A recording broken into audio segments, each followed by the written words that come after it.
சில குட்டீஸ் எல்லாத்துக்குமே ஒரு ஸ்பெஷலான ஒரு வெல்கம்ப்பா. நான் தான் கௌதம் பேசிகிட்டு இருக்கேன். 12th physics end of an இயராக லாஸ்ட் எக்ஸாம்ப்பா. ஸோ உங்கள் ஃபீல் எப்படி இருக்குது? லாஸ்ட் எக்ஸாம் எழுத போகிறீங்க, பப்ளிக் எக்ஸாம். ஸோ எப்படி ஃபீல் பண்ணுறீங்கன்னு சொல்லி கமெண்ட் பாக்ஸில் கமெண்ட் பண்ணுங்கள். ஸோ ரொம்ப இம்பார்ட்டன்ட் பப்ளிக் மாடல் கோர்ஸ் அப்படி தான் இருக்குது. ஓகேங்களா? ஸோ எக்ஸாம் எப்படி எழுதுனீங்க, கெமிஸ்ட்ரி எக்ஸாம் எப்படி எழுதுன்னு சொல்லி கமெண்ட் பண்ணிடுங்க. கெமிஸ்ட்ரிக்கான கிரேஸ் மாஸ் அப்டேட்ஸ் வீடியோ 7 மணிக்கு 8 மணிக்கு அப்லோட் ஆகும்ப்பா. போய் செக் பண்ணி பார்த்துக்கோங்க. ஓகேவா? ஸோ ஓகேப்பா, வீடியோக்குள்ள போகிறதுக்கு முன்னாடி நம்மளுடைய கௌதம் டே சேனலில் மறக்காமல் சப்ஸ்கிரைப் பண்ணிங்க. சப்ஸ்கிரைப் பண்ணிட்டு கீழே கொடுத்துருக்க வாட்ஸ்அப் சேனலில் மறக்காமல் ஜாயின் பண்ணிங்க. கீழே டிஸ்கிரிப்ஷனில் லிங்க்ஸ் இருக்குது. அதுதான் உங்களுக்கான காலேஜ் அப்டேட்ஸ் எல்லாமே எழுதிட்டு வரப்போதுப்பா. ரொம்ப முக்கியமாக யூஸ்ஃபுல்லாக இருக்கும் கண்டிப்பாக உங்களுக்கு. ஓகேவா? ஸோ வாட்ஸ்அப் சேனலில் மறக்காமல் ஜாயின் பண்ணிங்க. டிஸ்கிரிப்ஷனில் லிங்க்ஸ் இருக்குது. கௌதம் மீடியா இல்லைனா இன்ஸ்டாகிராம்லையும் ஃபாலோ பண்ணிட்டு டெக்ஸ்ட் பண்ணுங்கள். ஓகேவா? ஓகேப்பா, let's get into the video. 1 mark பாருங்கள். The principle based on which solar cell operators is days 1 2. So கண்டிப்பாக கெமிஸ்ட்ரியில் கொஞ்சம் கட் ஆஃப் போயிருக்குன்னு நினைக்கிறேன். ஃபிசிக்ஸில் கொஞ்சம் ஈஸியாக தான் வரும். கண்டிப்பாக ஈக்குவேஷன்ஸில் கொஞ்சம் ஈஸியாக தான், சிம்பிளாக தான் இருக்கும் உங்களுக்கு ஃபிசிக்ஸ் பொறுத்த வரைக்கும். ஃபிசிக்ஸ்க்கு நான் நிறைய வீடியோ போடுறேன் உங்களுக்கு. ஓகேவா? ஸோ ஏன்னா உங்களுக்கு டியூஸ்டே தான் எக்ஸாம். ஓகேவா? ஸோ சாட்டர்டே சண்டே மண்டே 3 நாள் இருக்குது. நல்லபடியாக படிங்க. ஓகேவா? ஸோ 4th ஒன் பாருங்கள், 5th ஒன் பாருங்கள், அடுத்து 6th ஒன், 7th ஒன்,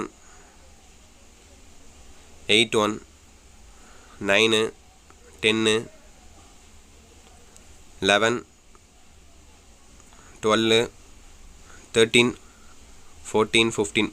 ஓகேங்களா? ஸோ 2 மார்க் வந்துடலாம். வாட் இஸ் மீன் பை ஹைட்டர்சிஸ், அப்புறம் ஸ்டேட் மலஸ் லா. ஸோ இந்த மாதிரி லாவில் பார்த்தீங்கன்னா கண்டிப்பாக பாசஸ் லா, கே லூசஸ் லா, இந்த மாதிரி நிறைய லாஸ் உங்களுக்கு இருக்கும்னு நினைக்கிறேன். அந்த மாதிரி லாலகதெல்லாம் கொஞ்சம் படிச்சுக்கோங்க. ஓகேவா? அதுலேருந்து ஒரு 2 மார்க் கண்டிப்பாக வரும். ஓகேவா? அப்போ டிஃபைன் எலக்ட்ரோஸ்டாட்டிக் பொட்டன்ஷியல், இது உங்களுக்கு இம்பார்ட்டன்ட், ரொம்ப இம்பார்ட்டன்ட். ஓகேவா? ஸோ இது அப்புறம் இது 2. ஓகேவா? 2 ஆச்சு. அப்புறம் அப்ளிகேஷன்ஸ் ஆஃப் சீபுக் எஃபெக்ட், அப்புறம் இப்போ நான் what are electromagnetic waves, what is mean by brushing, mention its types. அப்புறம் 24. ஸோ ஆல்ரெடி அங்கே 2 பார்த்தோமா? ஸோ 3 ஆச்சு, 4 ஆச்சு Seebeck effect. So what is mean by biasing இது பார்த்தோம். 5, இது 6 கம்பல்சரி. இது உங்களுக்கு ஓகேவா? கரெக்டாக 6 2 மார்க் ஆச்சு. ஓகேவா? கரெக்டாக எல்லா அட்டமனமாக தான் இருக்குது. ஈஸியாக இருக்குது. இது மாதிரி கொஸ்டின் வந்தால் கண்டிப்பாக நீங்கள் ஈஸியாக எழுதிடலாம். If the focus length is 150 cm of a lens, what is the power of a lens? So கேட்குறாங்க. இதுதான் கம்பல்சரி. ஸோ 2 மார்க் 3 மார்க் வந்தீங்கன்னா ஃபஸ்ட்டு 2மே ட்விஸ்ட் வச்சிட்டாங்கப்பா, வேறு லெவல். ஸோ 2மே கொஞ்சம் ட்விஸ்ட்டாக தான் இருக்குது. அடுத்து 27 பார்த்தீங்கன்னா okay, equations of effective focal length for lenses in contact, இது எழுதிடுவீங்க. Current sensitivity எழுதிடுவீங்க. அப்புறம் ப்ரோட்டான்ஸ் பர் செகண்ட் எம்னால் இது சம்ஸ் கேட்டிருக்காங்க. 30 என்ன கேட்டிருக்காங்க, அதுவும் ஒரு மாதிரி கேட்டிருக்காங்க. பார்த்தீங்களா? Gauss law from Coulomb's law obtain. ஓகேங்களா? ஸோ லாஸ்ட்டில் பார்த்தீங்கன்னா 2 மார்க்லையும் கேட்குறாங்க, 3 மார்க்லையும் கேட்குறாங்க. பார்த்தீங்களா? இது ஈஸி. அப்போ இன்டர்ஃபேஸ் அண்ட் டிஃப்ராக்ஷன் இது ஈஸி. அப்போ இதுவும் ஈஸி. 3 எழுதிடுவீங்க. ஆல்ரெடி மேலே ஒன்று சொன்னேன், 4 ஆச்சு. ஸோ 3 மார்க் பொறுத்த வரைக்கும் 4 அட்டெண்ட் இருக்குது. ரொம்ப சிம்பிளாக இருக்குது. மீதெல்லாம் கொஞ்சம் படித்ததுலாம் ஈஸியாக எழுதிடலாம். ஓகேவா? அடுத்து 5 மார்க்குப்பா. ஓகேவா? எதிரா சாய்ஸ் ஒன்று எழுதணும், இல்லை பி எழுதணும்.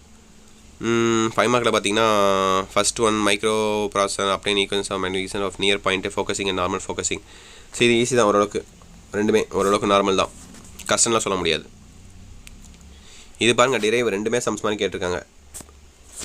ஆனால் ஃபிசிக்ஸ் பொறுத்த வரைக்கும் என்ன ஒரு ப்ளஸ்னால் ஈக்குவன்ஸ்லாம் ரொம்ப சிம்பிளான ஈக்குவன்ஸாக இருக்கும், சிம்பிளான ஸ்டெப்ஸாக இருக்கும். ஈஸியாக வந்து பார்த்திங்கன்னா உங்களுக்கு மெமரி ஆகும், ஈஸியாக புரியும் உங்களுக்கு. கெமிஸ்ட்ரி அளவுக்கு டஃப்பாக இருக்காது. கெமிஸ்ட்ரி எக்ஸாம் எழுதிட்டு வந்திருப்பீங்க. ஸோ அதுக்கு இதுக்கும் டிஃப்ரென்ஸ் உங்களுக்கு நிறையா தெரியும். 36 பாருங்கள், obtain Einstein photoelectric equations with a necessary explanation. 36. 37 பாருங்க, advantage and limitations of frequency modulation, Maxwell modification of Ampere circuit law. 37 பாருங்க. இப்போ 38 பாருங்க, calculate the electric field due to a dipole at a point on a axial line. What is nuclear reactor? Write note on moderators, control source and cooling system. 38 நார்மலாக தான் இருக்குது. So தட்சிட்பா, video எனக்கு வந்தாச்சு. கண்டிப்பாக இந்த வீடியோ உங்களுக்கு ரொம்ப இஷ்டம் இருக்கும்னு நினைக்கிறேன். இந்த வீடியோவை உங்கள் ஃப்ரெண்ட்ஸ் அண்ட் கிளாஸ்மேட்டுக்கு மறக்காமல் ஷேர் பண்ணுங்கள். அண்ட் நம்மளுக்கு கௌதம் மீடியா சேனலில் இன்னமும் நிறைய பேர் சப்ஸ்கிரைப் பண்ண பார்த்துட்டு இருப்பீங்க, நியூ சப்ஸ்கிரைபர். ஸோ மறக்காமல் சப்ஸ்கிரைப் பண்ணிக்கோங்க. சப்ஸ்கிரைப் பண்ணிட்டு பெல் பட்டனை ஆல்ல கிளிக் பண்ணிக்கோங்க. அப்போ தான் நம்ம அடுத்த அப்லோட் பண்ண வீடியோஸ் நோட்டிஃபிகேஷன் வந்து சேரும். அண்ட் வாட்ஸ்அப் சேனலில் மறக்காமல் ஜாயின் பண்ணிக்கோங்கப்பா. ஸோ நியூ சப்ஸ்கிரைபர்ஸ், அதுதான் உங்களுக்கான காலேஜ் அப்டேட்ஸ்லாம் வரப்போகுதுப்பா. ஸோ காலேஜ் அப்டேட்ஸ் யாருக்கெல்லாம் வேணுமோ வாட்ஸ்அப் சேனல் ஜாயின் பண்ணிட்டு இன்ஸ்டாகிராமில் ஃபாலோ பண்ணிட்டு டெக்ஸ்ட் பண்ணுங்கள். காலேஜ் அப்டேட்ஸில் உங்களுக்கு வேணும், உங்களுக்கு கம்மியான ஃபீஸில் பார்த்தீங்கன்னா உங்களுக்கு நல்ல ஒரு காலேஜாக ஒரு அந்த மாதிரி உங்களுக்கு பார்த்து சொல்கிறேன் உங்களுக்கு கண்டிப்பாக. ஓகேவா? நமக்கு ஒருத்தர் பார்த்தீங்கன்னா நம்மகிட்ட ஒரு பேசியிருக்காரு. ஸோ காலேஜ் கான்ட்ராக்டர் மாதிரி, அது என்னன்னு சொல்லி உங்களுக்கு பார்த்துட்டு உங்களுக்கு அப்டேட் பண்ணுறேன். ஓகேங்களா? ஓகே சில குட்டீஸ், தச்சிட்டு நினைக்கிறேன்ப்பா. Wish the very all the best. Exam அப்படியே எழுதுங்க. இந்த வீடியோ உங்கள் ஃப்ரெண்ட்ஸ் அண்ட் கிளாஸ் மட்டும் ஷேர் பண்ணி விடுங்க. ஓகே சில குட்டீஸ், பை ஸ்டூடெண்ட்ஸ், பை.